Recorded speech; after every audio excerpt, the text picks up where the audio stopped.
Turning on the motor. Note the batteries are fully charged. It works like that. Notice the voltage. But when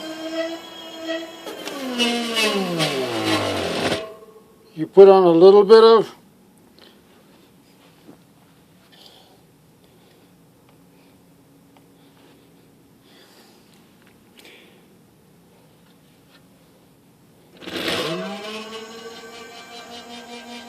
I will put my foot on the wheel so that it does not turn.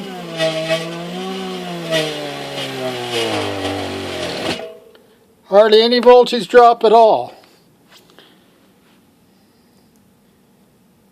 50.2.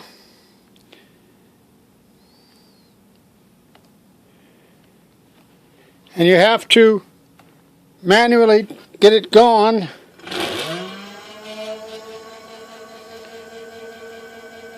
.4.